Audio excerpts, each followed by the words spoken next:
Good morning. My name is Dana Nessel. I'm Attorney General of the state of Michigan, and I'm here today to introduce my Solicitor General, Fadwa Hammoud, and Wayne County Prosecutor Kim Worthy, who have an important announcement today to make regarding the Flint water investigation.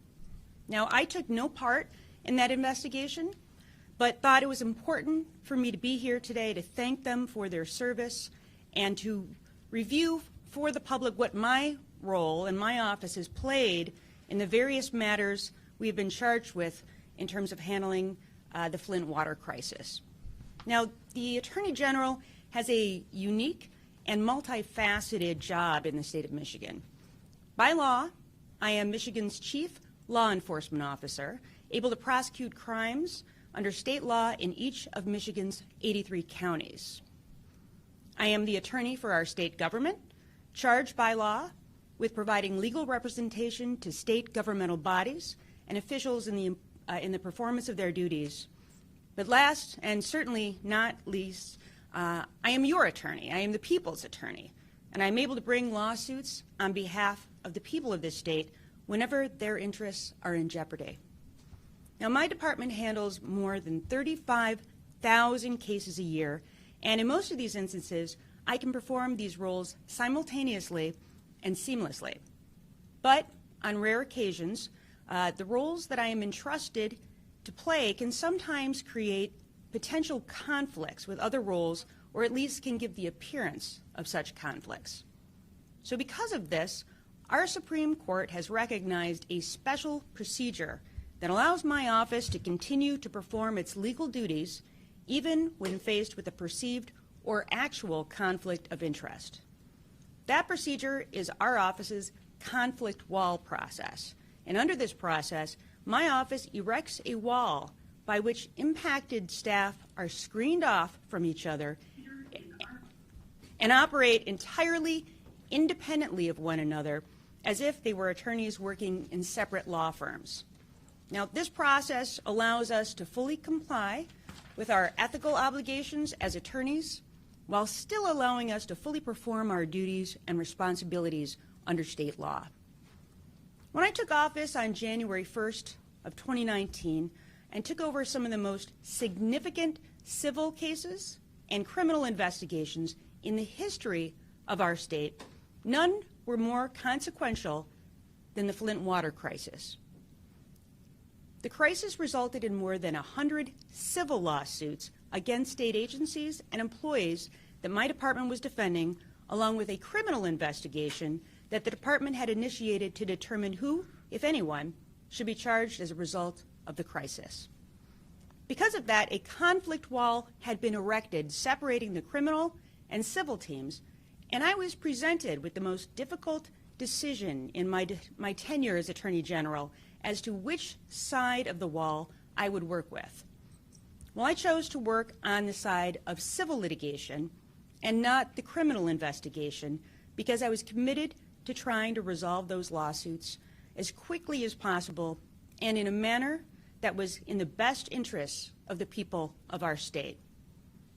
As for the department's criminal investigation, I demonstrated my commitment to ensuring that a fair, just, and complete investigation occurred by appointing the two best prosecutors I know to oversee that work, my Solicitor General, Fadwa Hammoud, and Wayne County Prosecutor Kim Worthy. Fadwa and Kim's commitment to pursuing justice for victims is reflected in their track records as career prosecutors, and, in my opinion, their reputations are unmatched in this state. 2 years ago, I stood at a press conference to announce that they would be taking over the criminal investigation of the Flint water crisis. And by placing one of the department's most important criminal investigations under their full and complete control, I placed my trust and the City of Flint's trust in their very capable hands. Well, today we have come full circle as I stand here in my department's new Flint office to hear the results of their investigation along with the rest of you. Now, regardless of the outcome, I wanted to take this opportunity to thank Fadwa and to thank Kim and their incredible team of prosecutors and investigators.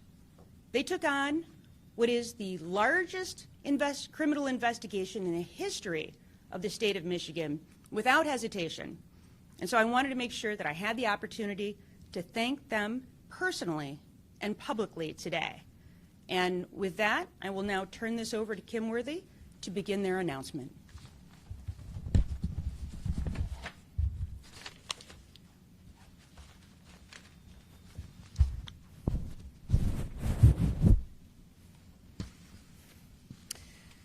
Thank you very much, Attorney Dana Nessel, and for placing your trust in FADWA, myself, and this entire team of veteran prosecutors and seasoned investigators. Our work on this case begins with the understanding that the impact of the Flint water crisis cases and what happened in Flint will span generations and probably well beyond the way others will live our lives. This case has nothing whatsoever to do with partisanship.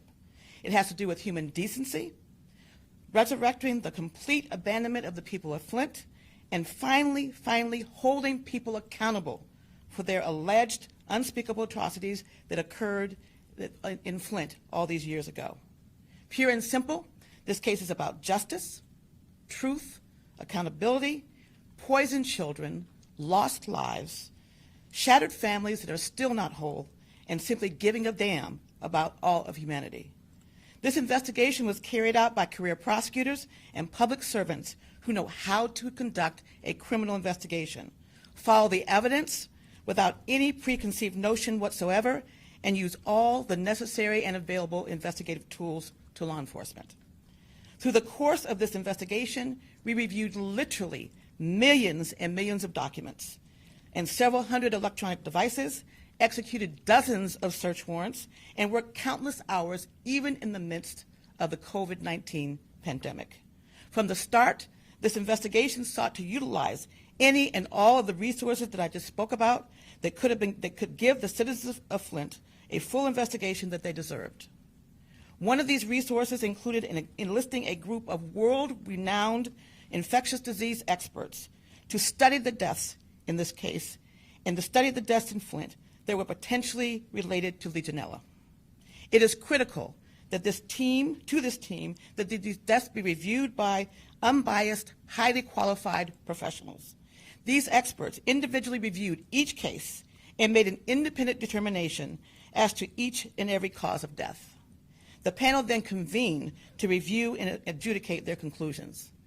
In terms of the massive electronic data in this case that was compiled and reviewed, this is one of the largest criminal investigations currently underway in the world.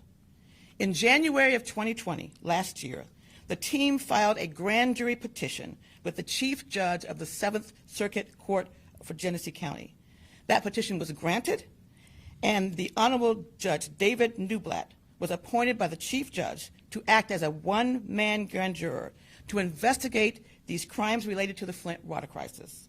The grand jury issued indictments after listening to and evaluating all of the evidence presented. A grand jury provides a broad range of investigative tools. The size and scope of this investigation required the use of all investigative tools available. The greatest benefit to our use of the grand jury was that it clearly provided the ability to conduct this investigation expeditiously and efficiently, and to use the public resources in the most efficient way possible. But we were also bound by the statutory requirements, the statutory secrecy provisions of the grand jury statutes, in particular, Michigan compiled laws 767.3, 767.4, and 767.18. We could not, and in fact still cannot, talk about the witnesses, what they will say, or the evidence that was presented to the grand juror. We mentioned these secrecy and statutory provisions only because it was today, after the defendants surrendered themselves and arranged to be processed, and then they were arraigned, that we were able to announce what these indictments contained. Had we disclosed this information from the grand jury in violation of these secrecy provisions that I've outlined, it would not only have perhaps jeopardized our investigation, but it would have been a crime. So today was the first day we were able to present this material. Therefore, any statement or suggestion that the Attorney General's office wrongfully withheld information is disingenuous and inconsistent with the law that I've outlined for you. The prosecution team will continue to be motivated solely by the evidence and nothing else, and will vigorously pursue justice in this case for the citizens of Flint. With that, I would like to turn it over to Solicitor General Fadwa Hammoud to discuss the specific crimes, defendants, and indictments.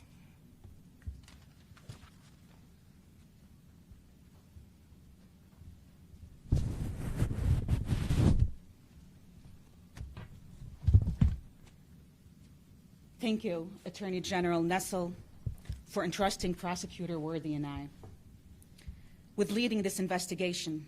And thank you, Prosecutor Worthy, for your partnership and our team, including Special Assistant Attorney General Molly Kettler, who's also here with us today. Let me start by saying the Flint water crisis is not some relic of the past.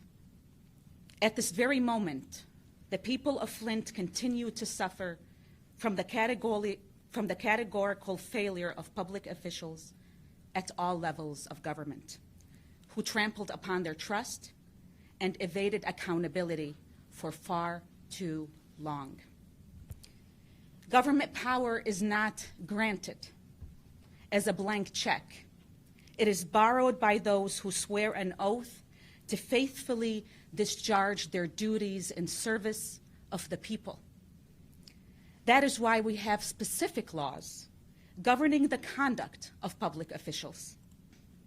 Because a seat in government comes with extraordinary powers and equally extraordinary responsibilities.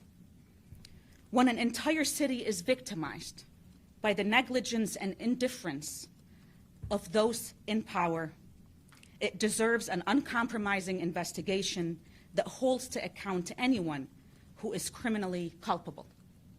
That is what all citizens in this state are entitled to, regardless of their zip code. And that is what we did. Our approach was simple.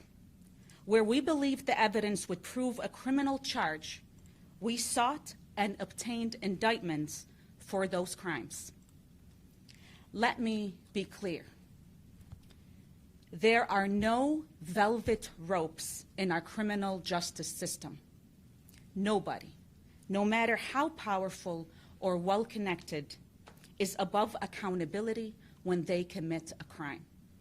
And just as no one in this case was unfairly targeted, no one was given any special passes or privileges.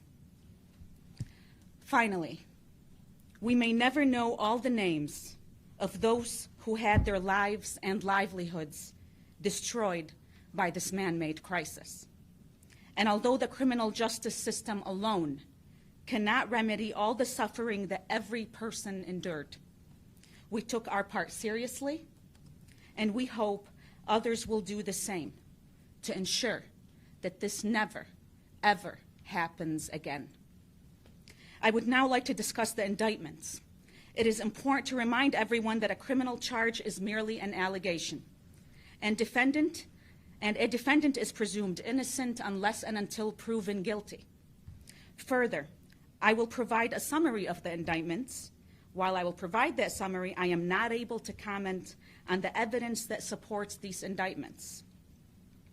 This is because MCL 767.4a prohibits us from sharing any testimony, evidence, or information used in connection with the grand jury inquiry. The indictments are as follows.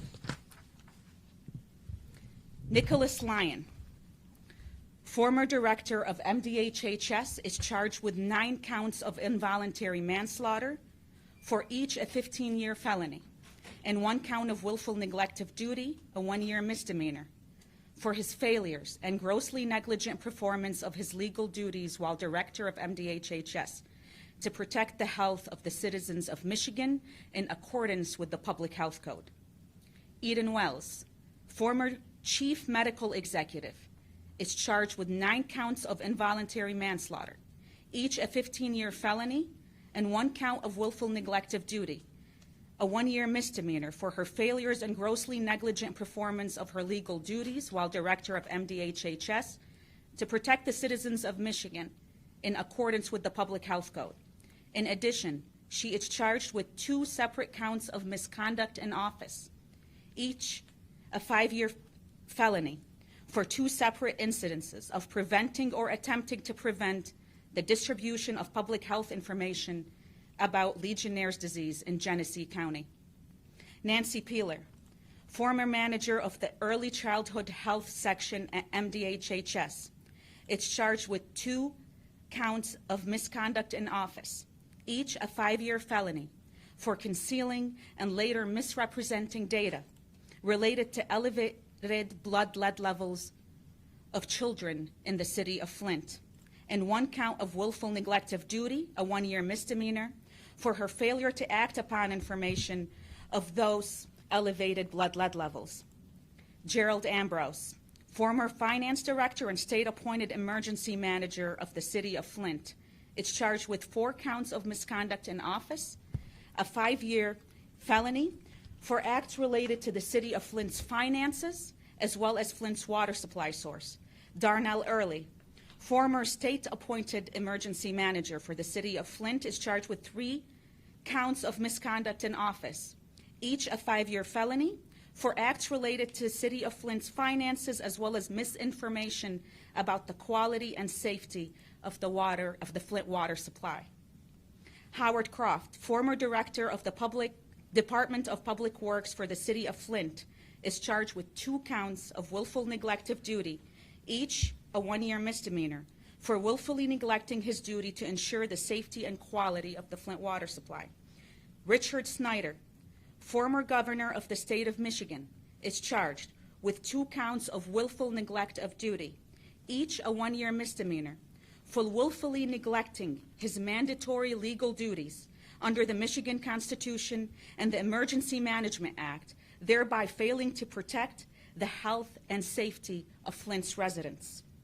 Jared Agan, former director of communications and chief of staff of the Executive Office of Governor Snyder, is charged with 1 count of perjury, a 15-year felony, for giving false statements under oath.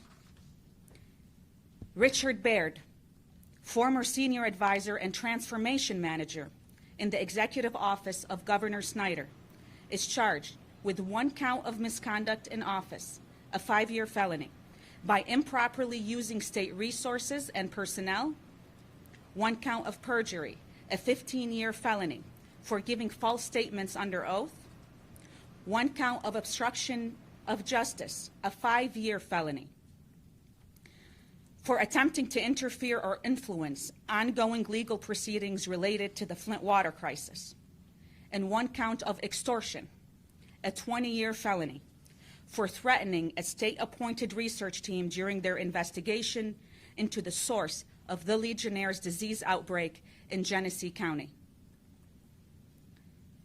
All defendants turned themselves in to the Genesee County Jail. They have been processed and have been arraigned on the charges. The arraignments were handled by Assistant Attorney General Bryant Oskowitz. Richard Snyder and Howard Croft were arraigned in 67th District Court by Judge Christopher Odette, and their next court date is January 19th before Judge Crawford. The remainder of the defendants were arraigned in the 7th Circuit Court by Judge Elizabeth Kelly, and their next court date is February 18th at 3 p.m., and no judge has been assigned at this time. I'd like to take this moment to acknowledge the work and assistance of Judge Newblatt and his staff, the 7th Circuit Court in Genesee County, as well as the Genesee County Sheriff in accommodating our prosecution team during this grand jury proceeding, especially during this pandemic, and the ensuing processing and arraignment of the defendants. I want to personally thank Genesee County Sheriff Chris Swanson for working with our chief investigator and investigative team to ensure defendants were processed in an efficient manner. Like any criminal case, as it proceeds through the court system, new evidence may come to light or new witnesses may come forward. So while our focus now is on prosecuting these cases, we won't neglect any need for further investigation. Let me end by thanking the people of Flint for their patience. And before we take questions, let me also thank the media for continuing to cover the Flint water crisis, and for respecting our legal limitations throughout this process. Thank you. Thank you, Solicitor General. We will begin with questions. The first question will be from Jordan Hermani at Gongwer.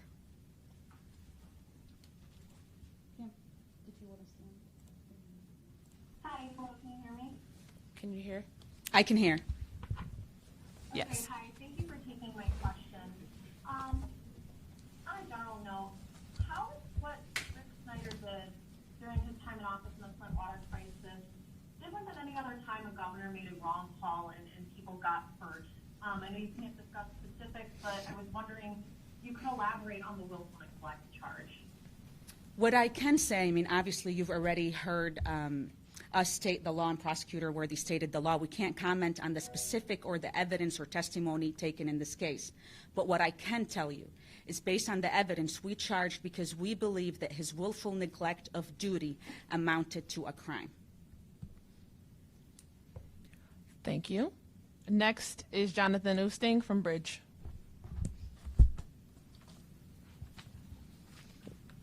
Yeah, thank you for taking my question. Some of the arguments raised by allies of Nick Lyon and the governor as well have suggested it may have a chilling effect on people serving in state government who need to make decisions on the fly. I'm wondering if you can comment on those sort of concerns from those people. Yes, that question was kind of addressed, but we've had how many governors for the state of Michigan, and this is the first one charged with 2 misdemeanors. This goes far beyond leading a large organization and someone in your organization makes a mistake or a failure to supervise. As the evidence comes out, it would be plain for everybody to see why, in fact, charges were absolutely necessary in this case. So it goes far beyond just failing to supervise or someone making a mistake on your staff. Far beyond. Thank you, Prosecutor Worthy. Next is Christiana Ford from WILX.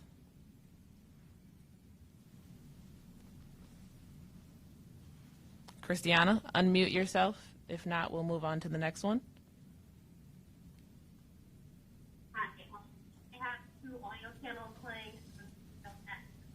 My question is, what evidence can you give right now as far as these defendants saying that they're on board into detail? She said, what evidence can you explain or provide regarding the defendant saying that this is unwarranted? We can't provide any evidence at all. That's why we've read the statute a couple of times so that people will understand. Michigan is not generally a grand jury state, and some people may not be familiar, but there are specific statutes that deal with what we can and cannot talk about. And we simply cannot answer your question, I'm sorry, pursuant to statute. Thank you. Next is Eric Lloyd from 9 and 10 News.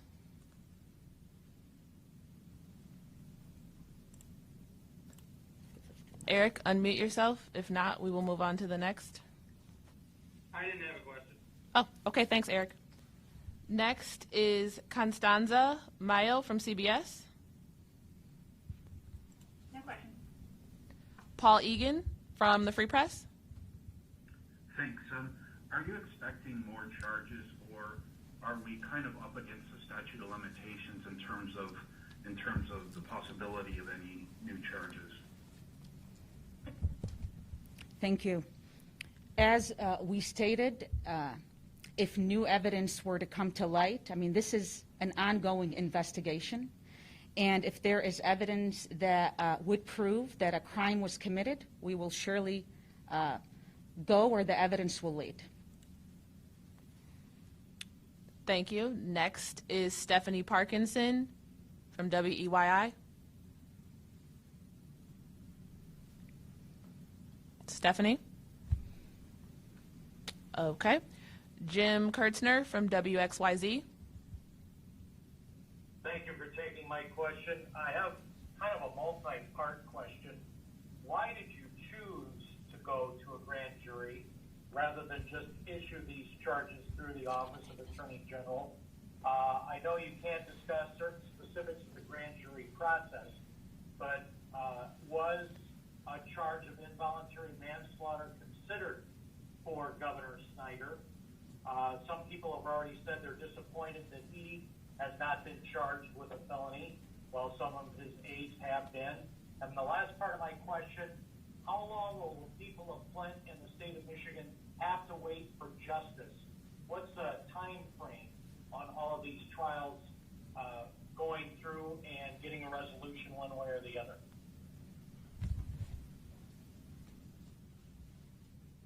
We felt that a grand jury was the most expeditious and efficient way to proceed for many reasons that we won't go into today. It'll become clear as this unfolds. I can't put a timestamp on how long this would all take. I know that the judges here in this county are committed to doing this as expeditiously and efficiently as they can. I do know that, of course, we all know that there's a pandemic, and that has chilled a lot of the trial work that's been going on all over the state. So that's really an impossible question to answer because of the pandemic. The third part of your question, I don't remember what it was. Was a charge of involuntary manslaughter on the table for the governor? Again, that would be commenting on what went on during the grand jury proceedings. Thank you, Prosecutor Worthy, and thanks, Jim. I just want to comment, say one My thing. apologies. Solicitor General would like to respond as well. I want to comment on the grand jury proceeding as well, to touch on what Prosecutor Worthy said. What this team did is make sure that we used every investigative tool at our disposal to investigate this case, because the people of Flint deserved that we treat this investigation as the most important investigation in the world, and that's how we proceeded. Grand jury is an investigative tool, and it's a process, as many of you know, the federal government uses it all the time. So this is not some uncommon process that is used in a criminal justice system, but it's also an investigative tool, and we believe that the citizens of Flint deserved for us to use every single investigative tool at our disposal. Thank you. Stephanie Parkinson, I hear that you fixed your issues from WEYI. Stephanie, are you there? All right. Dave Eggert from AP.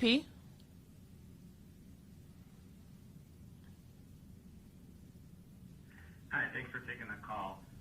Wanted to follow up on something from earlier. I think it maybe was the first or second question.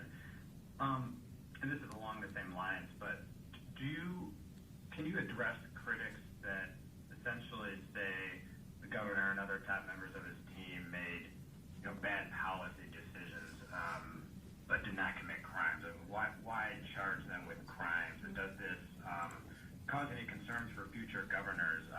Even in the midst of a pandemic, there have been deaths, and some have blamed policy decisions, have pointed a finger at the Whitmer administration, for instance. Thank you, and I think that Prosecutor Worthy addressed this question.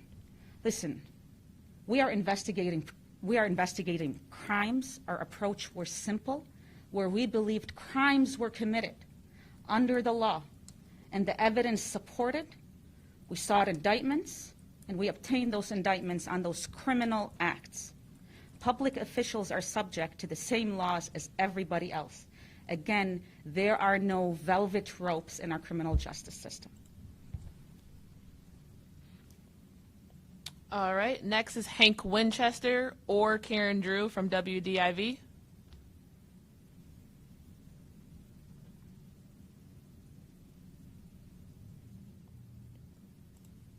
Okay. Next would be Kathy Gray.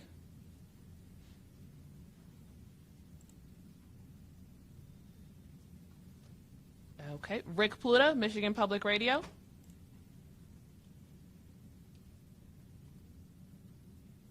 Okay. Chad Livengood from Cranes.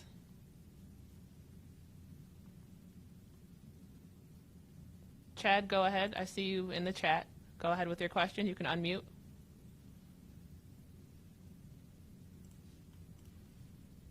Sorry about that. Too many windows today.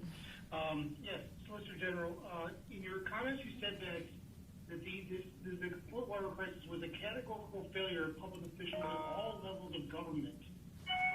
Why is nobody from the Genesee County Health Department who was perfectly capable of telling the public about a Legionnaire's outbreak over a period of a year or more. Why has nobody been charged from that department, and why has nobody from the EPA been charged? They too, along with the CDC, were informed of this Legionella outbreak and did not make it public either. Thank you for your question. I know that there are a lot of questions out there that would require us to comment on the evidence presented in the grand jury. And even though I can't directly answer your question, I can tell you this. We pursued a full and thorough investigation, and based on that investigation and the evidence that was presented to the grand jury, we received indictments on that. But what I can assure everybody, something that Prosecutor Worthy already touched on, we conducted a full and thorough investigation and followed the evidence in this case. Okay, Stephanie Parkinson, and then Ann Parrott from ABC 12 is following her.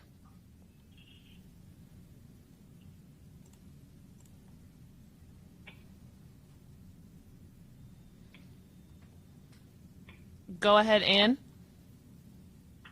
Thank you. One of the big questions here, how much taxpayer money has been spent over the last 2 years on this investigation? And do you find that it is worth it to spend this taxpayer money on 2 charges against the governor, the former governor, that result in him just receiving possibly up to 1 year in jail or a $1,000 fine? Let me start by saying that when we started conducting this investigation as to damaging effects on children that will follow them for generations to come, we didn't put a price tag or come in with a certain list of charges, whether they be misdemeanors or felonies, and proceed on that basis of what the charge is going to mean or how much it's going to cost. That's not the way we proceeded with the investigation. We never put a dollar value on this investigation, but this is what we did. We used our resources in a manner that was most efficient to the taxpayers. This grand jury process, what people need to understand, there will be no preliminary examinations on the felony charges. Those cases will go directly to circuit court. Furthermore, not only did Attorney General Nessel bring this in-house instead of this being outsourced at private firm, what we did do with our resources is something that Prosecutor Worthy touched on, and that is we used those resources to also hire experts, world-renowned doctors in infectious disease, to help us in investigating the Flint water crisis, and made sure that we used every resource at our disposal to give them the investigation that they deserved. The other thing that's very important to point out about this, and we've talked about this in the past, it was not an outside lawyer that billed by the hour that did this case. This was done by seasoned prosecutors who are on salary and get the same salary whether they worked 40 hours a week, 80 hours a week, and many 90 hours a week. So there was no overtime. This was completely done by salaried, seasoned, veteran employees. So again, a very expeditious use of taxpayer dollars. Nobody was billing hours. We get the same salary throughout. Thank you, Prosecutor Worthy. We've got time for just a couple more questions. Craig Mauger from the Detroit News.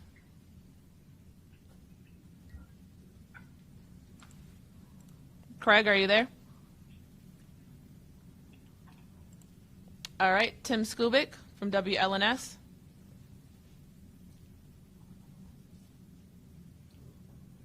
Aaron Einhorn from NBC News.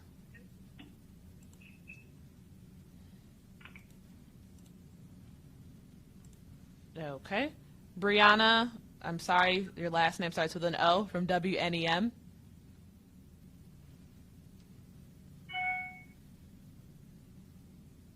Leonard Fleming, Detroit News.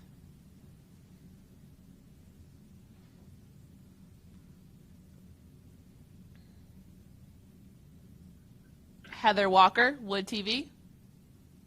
Thank you. How confident are you in the evidence that you have against former Governor Snyder that it will result in a conviction?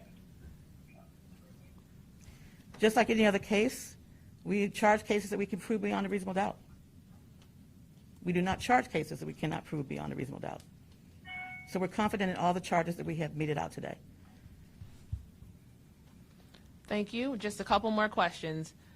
Joe Gillen from FREEP.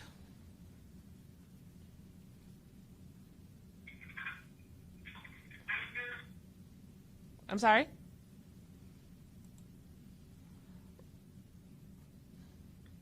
John Hewitt, WWJ News Radio.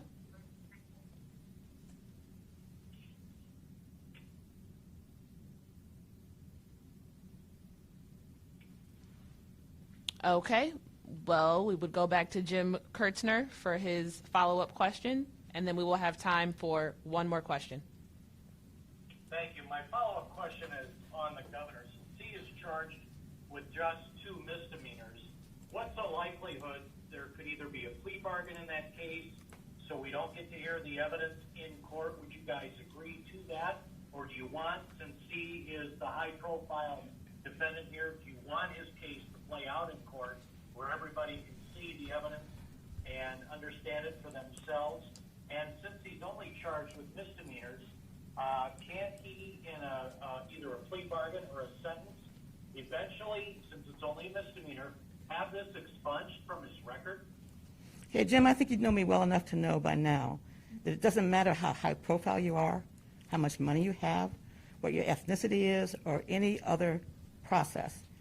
These cases are charged just like any others that are charged out of my office, are charged whether we can prove the cases beyond a reasonable doubt. That's it. And again, it's way too early to talk about any other strategies or procedures or anything that's going to happen. This is the first stage. We still have a massive discovery stage that we're going to have, and I'm not going to comment at this time about any potentialities that may happen in this case down the road. All right, the last question will be from Stephanie Parkinson. She is asking, a publication called The Intercept claims the AG's office has evidence that should bring charges of misconduct in office for former Governor Snyder. Is there any validity to that claim?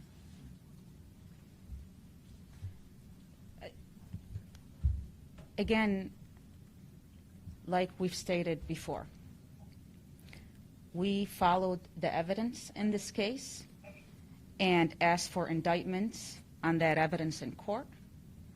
And other than that, I can't comment on anything else that came out during the grand jury testimony. Thank you, Solicitor General, and Thank thank you. you everyone for tuning in.